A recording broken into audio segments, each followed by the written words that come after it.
С тобой ясно любится, но ищет не любится, виноградом шерит. Любится, с тобой ясно любится, но ищет не любится, виноградом шерит. Любится. Светом чита,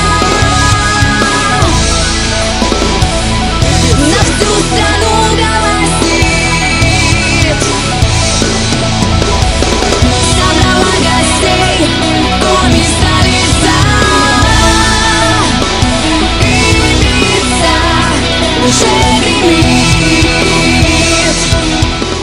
Кому-то может показаться нелогичным, что фестиваль «Зимняя Ибица-2013» прошел в начале марта, но календарная весна, как известно, у нас на севере не имеет ничего общего с реальной.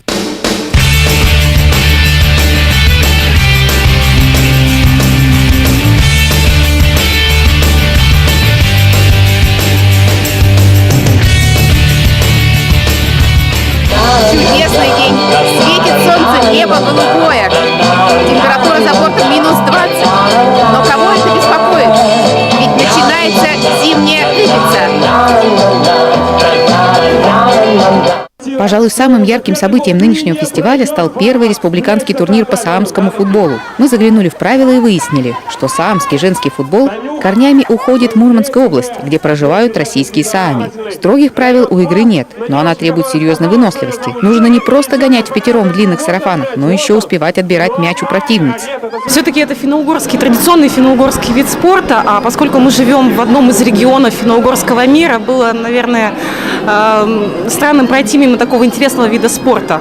Если в большом футболе вратарь может накрыть мяч своим телом, то в саамском варианте футболисты защищают мяч, накрывая его подолом юбки. Матч обычно длится в 2 тайма по 10 минут и засчитываются лишь те мячи, которые закатились, а не влетели в ворота. Играли саамки чаще всего на болотистой местности. Вместо мяча использовали кожаный мешок с песком и ветошью. Сейчас хоть и не лето, да и болота вокруг нет, остальные атрибуты игры тут как тут. Разноцветные юбки пошиты на любой размер, легко надеваются на куртки и шубы. Раз строгих правил нет, то в команды к женщинам пробираются и мужчины. И это тот замечательный случай, когда раздевалка общая и можно туда запросто заглянуть. Может, так просто Пока мужчины одной команды любуются своим новым образом, другие уже готовы к сражению. Первыми на поле вышли Бомбы и Сарафан Информ. В миру команда ресурса БН Коми и агентство Коми Информ. На воротах колоритная Валентина. Мы вас порвем! Вот это настрой, Валентина! И вот они, лучшие моменты матча. Опасно, Валентина, Валюха! Валюха, давай! Здорово! Вы зачем друг другу мешаете?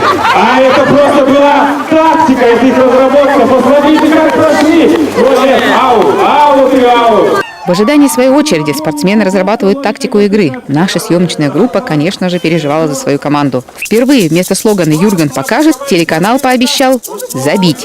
Тем более! Забьем, да? Мы забьем. Трудности у начинающих спортсменов возникли еще на этапе переодевания. Внезапно выяснилось, что команды противники одеты, о ужас, в юбки одинакового цвета. Судьбу экипировки решил жребий. Переодеваемся! Самое сложное для футболистов-интеллектуалов – подготовить и выучить речевку. У наших это получилось. Юрген, Юрген, Юрген, Юрген, Юрген, Юрген, Юрген, Юрген! Как видим, Юрген сдержал свое обещание и показал. И забил 3 гола. Пошел холод! Вот мы сафари сказали, да, это Христофор. Юрген сразу пытается взять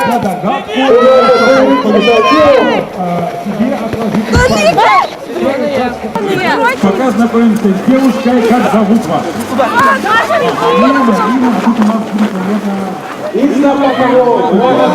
Поддержим нашу команду, я бы даже сказал, внушительную уверенность.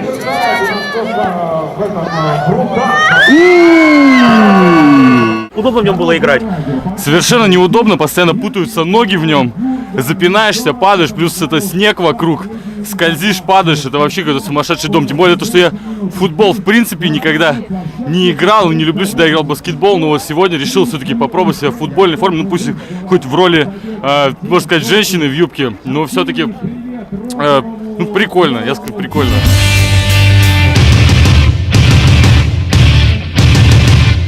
Всего в отборочных соревнованиях приняли участие 10 команд. Зарегистрировали команды по самскому футболу заранее. В администрации этнопарка принимали заявки. На днях была проведена жеребьевка. Определены команды, кто с кем будет играть. И вот сегодня уже несколько команд провели свои встречи. Одна из вышедших в полуфинал – команда «Изватас». Там мы заметили игрока, очень похожего на ведущую новостей нашего канала Инну Трусагину. Редко ко мне приезжает мяч, но стараемся его ловить с сарафаном. Помогает. Главное, вот это много, значит. По-моему, разговариваем. Так, чтобы соперники нас не понимали. В этом был секрет успеха, все понятно.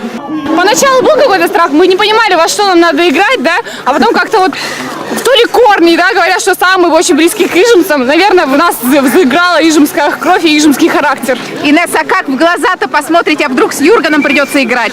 Ну что ж, придется. Ну, там мы будем соперниками, а выйдем, опять станем коллегами. Пока шли отборочные матчи, на других площадках Финно-Угорского парка развернулась бурная деятельность. Гостей зазывали поиграть в дартс, и победителю обещали замечательного зайца. Другие любовались прелестями коми-избы, внутренним бытом ижемского чума и участвовали в мастер-классах по ремеслу. Юлия ради шутки надела усы из мочала. Из этого материала она научилась делать куклы.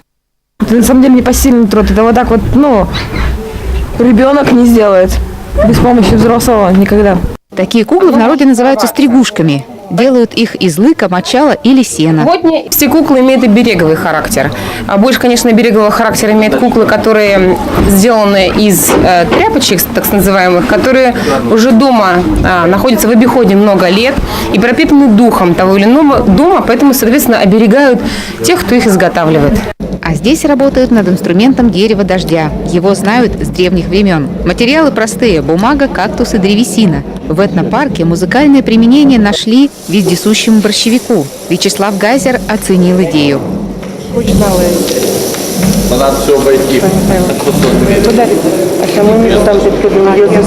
На льду дети и взрослые радостно скользили на коньках, предвкушая скорую встречу с русской ракетой Павлом Буре, который обещал стать почетным гостем фестиваля. От активного отдыха не удержался никто. Вот и глава республики Вячеслав Гайзер предпочел другую зимнюю забаву – катание на тюбингах или ватрушках. А потом отправился полюбоваться на красивых, умных и добрых ездовых собак породы хаски.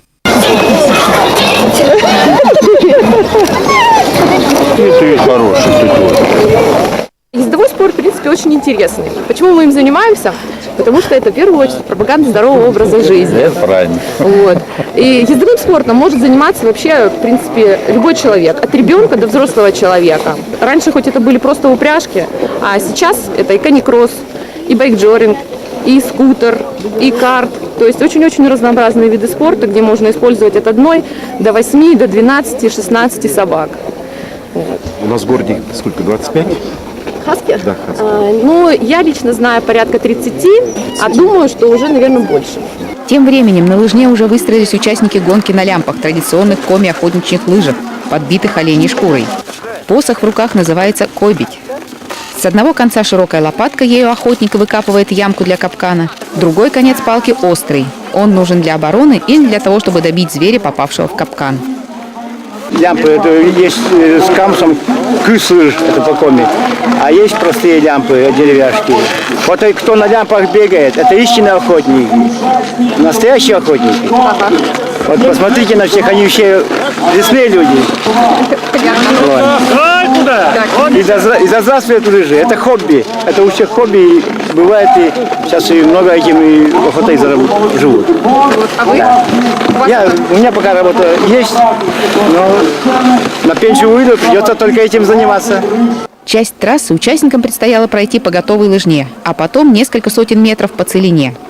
Спортсменам было за что побороться. Объявить победителя должен был «Голос Первого канала» известный комментатор, специальный гость фестиваля Виктор Гусев. А вручить приз обещал сам легендарный Павел Буре. Ну вот праздник в самом разгаре, отборочные туры прошли. Ждем финала. Светом чита.